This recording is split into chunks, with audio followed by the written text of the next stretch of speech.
Greetings, everyone. Greetings. Welcome to another episode of Brown Girls Are Beautiful. I am your melanated queen and your hostess, Lil Foxy, aka Seven Wonder. Today, we're going to have random thoughts with BGAB, yours truly. It's been a while since I've had a chance to address you in this way. And I just didn't feel like doing a live stream. So we're going to try something a little different.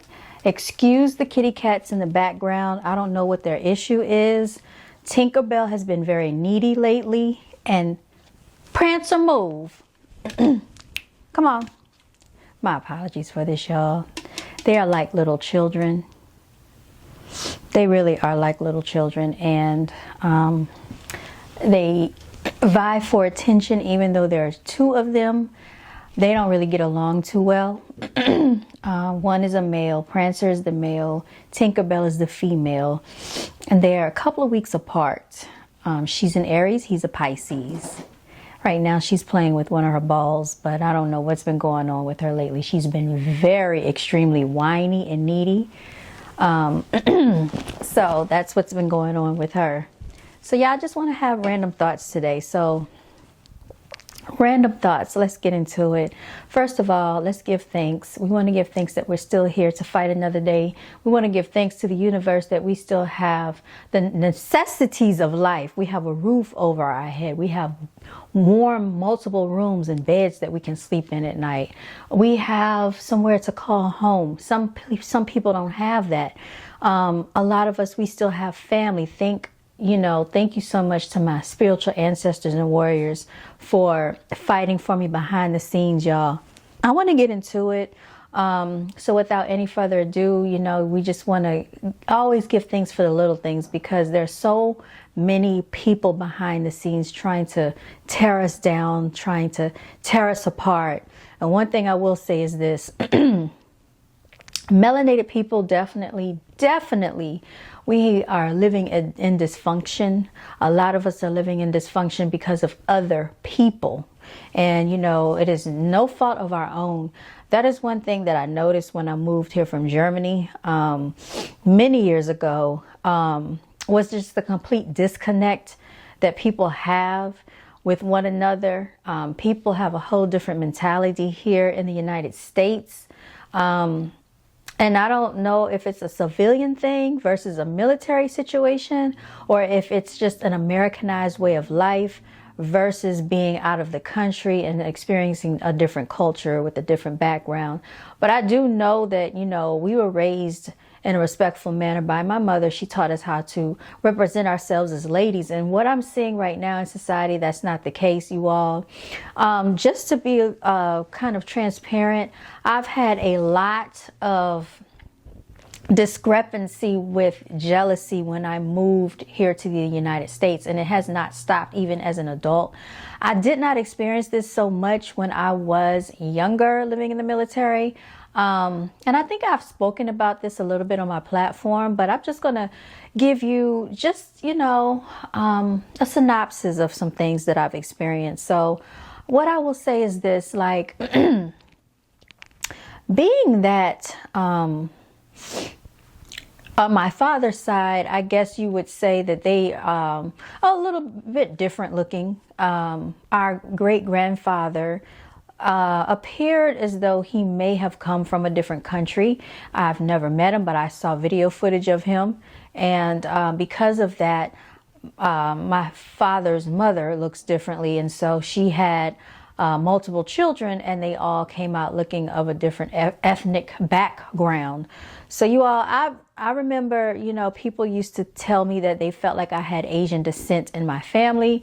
Japanese, Chinese. These are the things that children would ask me when I was in Germany.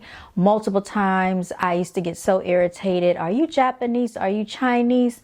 And because I used to have more of a slanted eye look, and my cheekbones, I guess, were a little different. My sister actually has higher cheekbones than I do. But I guess I didn't recognize it back then. But I used to get very irritated as a child, and they didn't mean any harm. And I used to deny it. I used to say no. Well, lo and behold, years later, after having a conversation with my first cousin, he did the DNA ancestry. He paid for himself and his grandmother on my daddy's mother to have a DNA ancestry done. Come to find out, they found some Eastern Asian descent, they found some African descent, and they found some European descent. I was kind of, I will say this, I was disappointed to find the European descent, because I knew what that meant. And I think he said it was about 30% European. We already know where that comes from. But also in my family history, we found out that I don't know if it was great-great-grandmother, but one of the females in the family married into a family of a European, and they had a lot of money and he had a lot of land.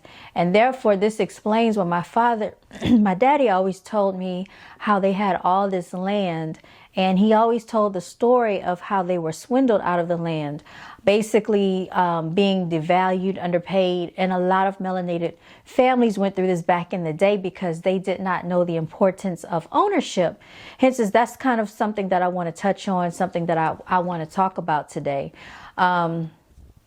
Dysfunction within the melanated community, we don't value land and we don't value real estate, meaning home ownership, you all. It is something that I talk about so much on my platforms because I find that there is a big financial and economic discrepancy and a big economic gap when it comes to the renters versus people that are homeowners. And I know people will say, oh, you'll never own your home because you always have to pay taxes.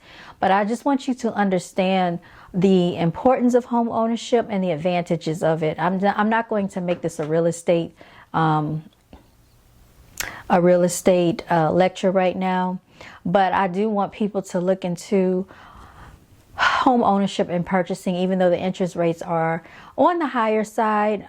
They used to be higher 15 to 20 years ago. So I know of a male that purchased real estate many years ago when interest rates were at 20%. And now those same properties, he still has them and they have basically quadrupled in value. So just understand, interest rates can always fluctuate. They can go up and they can go down.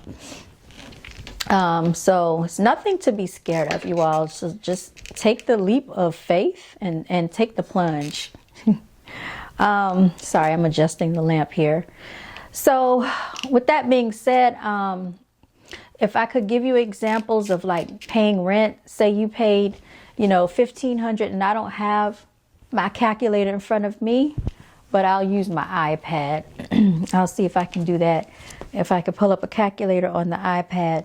If you're paying approximately $1,500 in rent right now, which rent is, in a lot of places, it's around $2,000. Some people are paying $1,800 to $1,900 in rent, you all. And why do I know this? Because, of course, I am a licensed realtor. And so I have worked with clients and getting them into these rental properties. And I always ask them, have you thought about purchasing? And they come up with all of these excuses on why they haven't purchased. So let's just do the math for a second. Okay. I'm trying to get my calculator pulled up, but 1,500 times 12, you all, is what we want to do here. Okay. So that's $18,000 for the year. Now multiply that by 2 years. That's $36,000 for the year. Okay. Now, if you take 36 and you add another 18 to that, and that's just assuming that the rent doesn't go up. Okay. That's assuming that rent does not go up, because what's going on is a lot of these landlords are raising the rent every year. And so people cannot afford the rent. And then they complain about it. But they never look into home ownership. And then they say that, oh, well, the interest rates are too high. Well, think about throwing away $54,000, okay, in a matter of 3 years, because that's what you'll do if you paid $1,500 for 12 months every single year, and even if they did not raise the rent. Now, imagine that $54,000 going into your own personal home. And I want you to think about this. In the matter of 1 to 3 years, imagine having 70 to $100,000 worth of equity in your home. That means the price or the equity in your home has actually exponentially grown that much. And now you're sitting on equity. If you all don't know what equity is, basically that's when the value of your home goes up. So if you were to sell it, you know, of course, the mortgage company would get their cut for whatever you owe. If you have any liens on the home, any mechanics liens, but you would actually gain a profit in that time frame. So that's tens of thousands of dollars that you could actually pocket if you were to purchase versus renting. So enough of that. That's just something that I wanted to bring up. Moving along, you all, I gotta say this to my melanated females out here. We've got to be stronger. We have we cannot let people tear us down, and we have to stop tearing one another down. So that's not really something I partake in, which is why I don't play in these little silly antics, these cliques that goes on. That's another thing that I've noticed out here.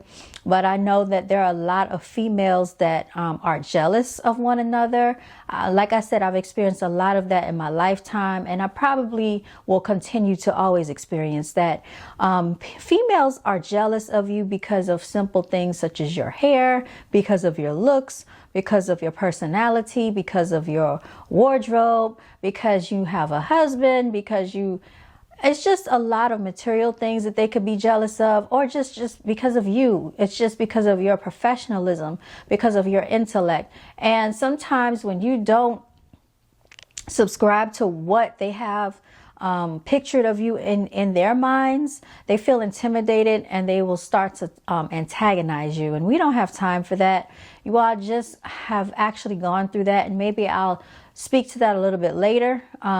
But right now, I really don't want to get into it because it's low vibrational energy. And I find that a lot of Americans are low vibrational, especially in the melanated community. Another thing that I want to talk about is the literacy rate that's going on, especially with our melanated children. And it's not just melanated children, but it's mostly like underprivileged, impoverished in that community. And I would say people need to actually pay more attention to their children if they care. A lot of them probably don't care, but just having them on these electronics, iPads, cell phones, and they really cannot read, barely can write, don't know math. When I tell you that I have been working with children between the ages of around 5, 6, 7, 8 and up, kindergarten through 5th grade recently. And what I find is that some of them don't even know how to spell or read or write their own first or last names. And this is going from kindergarten to 1st grade. The 3rd graders are pretty much almost illiterate because when they are getting math problems, they don't know how to do the math problems, so they start guessing at the answers because they cannot read the problem. So, you know, when you get higher in a grade level, there will be directions on how to actually do that math problem. A lot of them cannot read, so they'll just put down any number. They'll just guess off the top of their heads. There's a lot of laziness going on where they don't want to count, they don't want to read, they don't want to take the time to do the work to get the correct problem. Also, I'm noticing that they can't focus. It's a big problem with them being able to focus. They're very jittery. And I think this speaks to what has happened in society. Just because a person has a child does not mean they are a parent. That just simply means they are a procreator. And I'm not sure why they feel that it is the school's job to do their job, because it's certainly not.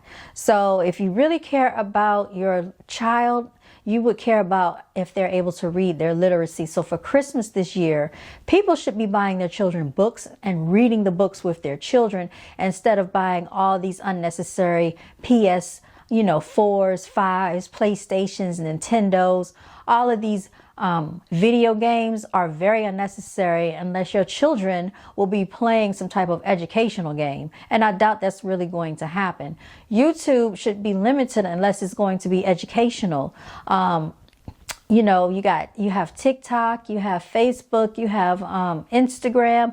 All of these things need to be monitored and regulated by the parents, because there's nothing on there educational for the children.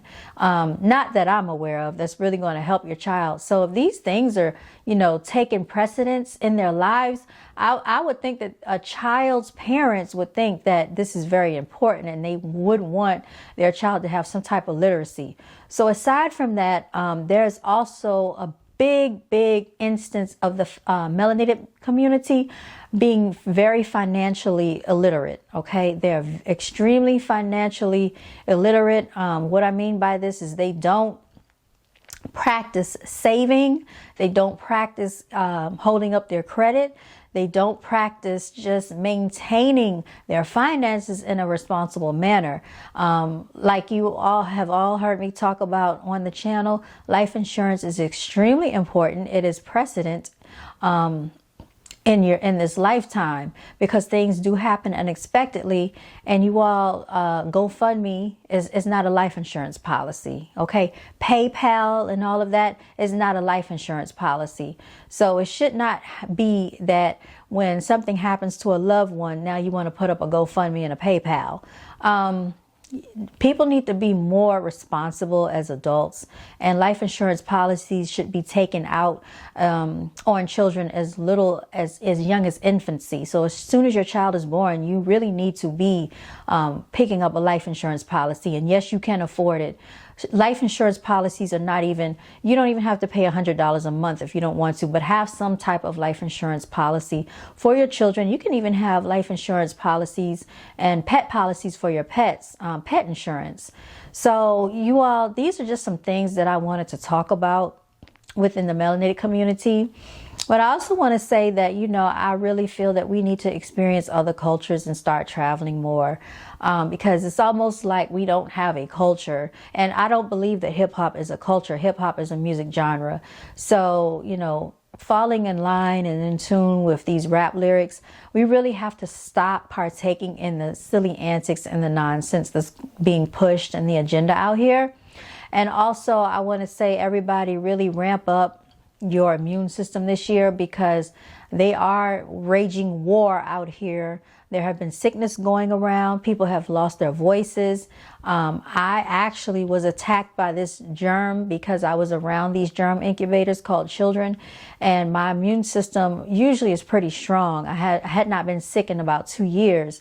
But when my immune system had not been used to being around that many people, these foreign children, and not to say foreign as in that, but just being around different people outside of my natural habitat. So when you're being exposed to a whole bunch of different people, your immune system definitely needs to be ramped up. Take vitamins, get your sea moss. I'm going to be doing the same, and also the colloidal silver, which I've run out of my colloidal silver spray. You all, because health is wealth and wealth is health. So without that, we can't do anything. We can't make this money. We can't get to the bag. You know how it is. And also, I want to say, to have multiple sources of income. Don't ever depend on a job as your primary source. Always treat that like a side hustle, because they're going to treat you like you're a side hustle. And that is pretty much it. And I will be back on here later. Check out the hoodie, CEO status. I want us all to have a CEO mindset, creating economic ownership, you all. That's what that stands for, because, you know, we need to be landlords. We need to be homeowners. We need to be owning football leagues and teams. We need to be owners and not always renters, not always the football players, the basketball players, but you should be thinking more like a boss, okay? I want to say shout out to all the beauty queens out there. Continue to walk in your divinity. I'm going to actually lay off of saying, you know, shout out to the melanated queens, this and that. I mean, I'll still say shout out to the melanated queens, but the warriors out here, there are really not that many warriors. people are not chivalrous like they used to be. So I'm going to kind of back off of that because a lot of melanated people don't care about unity. So I'm going to be focused more on just delivering whatever message I want and just kind of switching it up a little bit. I wanted to be at the park and kind of walk through the park and talk to you because it was a beautiful day, but I had other things going on. And I just did not feel like taking the drive all the way out there just to walk around the park, even though I could have done it. But maybe on another day. Right now, today it was around 75 degrees. It was a beautiful day, very warm. And it's supposed to be near the 80s pretty much all this week up until Thursday. So we're going to see how things play out. We just reached daylight savings time. So everybody make sure you set your clocks and be out on the lookout. All right, that is the end of my message, the end of this video. Stay blessed and always continue to celebrate yourself. Until next time, you all. Signing out.